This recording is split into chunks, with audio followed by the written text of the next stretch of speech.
Welcome back. When most people start to practice meditation, their mind just naturally starts searching for progress. It's like, okay, I just experienced this phenomenon. Is that phenomenon progress? Am I doing it right? Wait, maybe I'm doing it wrong. What if I'm not doing it right? Gosh, what if I'm wasting an entire hour of my life here? You get the idea. No kidding. It can be that strong.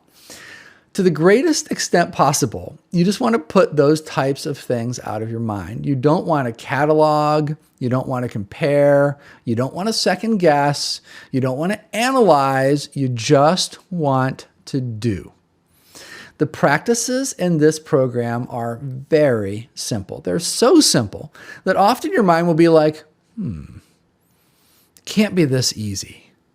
There's got to be something that I'm doing wrong or not understanding. You know what? I need to stop meditating right now and email support and see if my eyes should be rolled up, even though they're closed, because I'm just not sure that's right.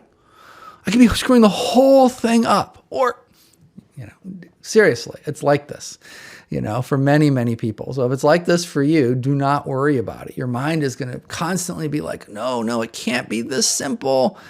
I've got to be missing it. This has got to be hard or magical or whatever in some way, but it's really not. Just follow the basic instructions as we lay them out. You are not going to mess it up. In a very real way, you can't mess it up as long as you're following just our very simple directions. In an earlier version of the program, we used to have tons of these long Q&A videos, which were almost exclusively stuffed full of people asking me if something that's happening to them is okay, and me saying back to them that it's perfectly fine. So imagine having to sit through like 40 minutes of back and forth like that on every possible phenomenological thing that someone could throw out there, and having my response to them constantly being, that's perfectly fine.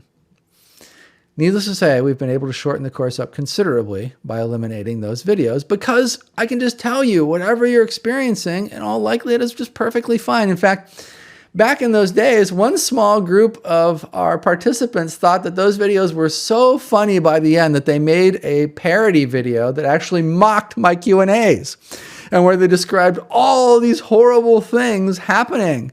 And then they would cut to me saying, even if you know the roof is falling in on your head right now, and you feel the sensations from the roof falling in on your head, that's nothing to be concerned about.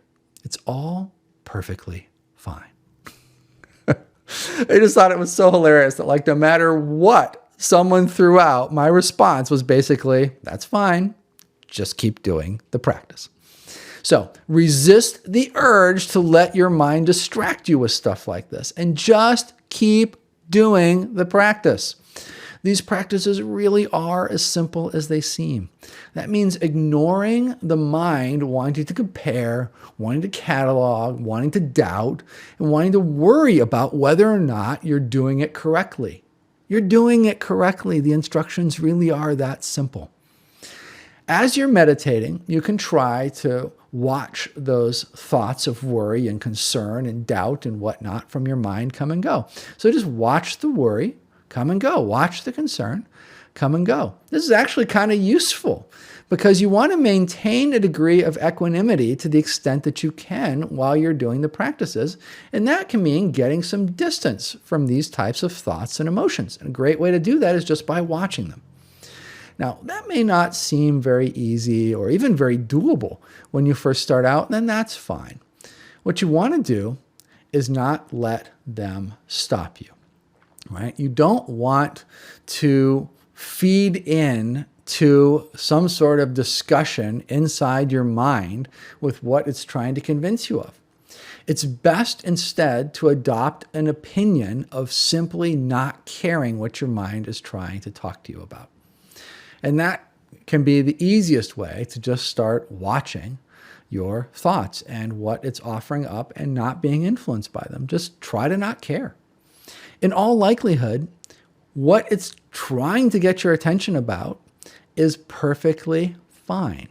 So the next time something like this pops up, just watch those mental processes unfold around it and try to get some distance from it by just watching the thought that occurs or the emotions that occur or whatever, and see how much equanimity you can have so that it doesn't produce a reaction in you, or at least begins a trend so that it produces less and less reaction over time. Now, there is one important exception to everything that I've just said.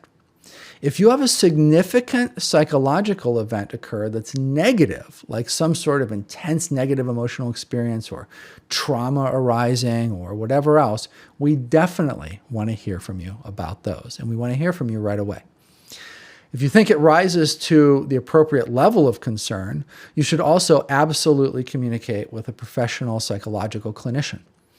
We have someone on the team to provide support in such cases, but we also recommend that you find a local clinician if you don't already have one.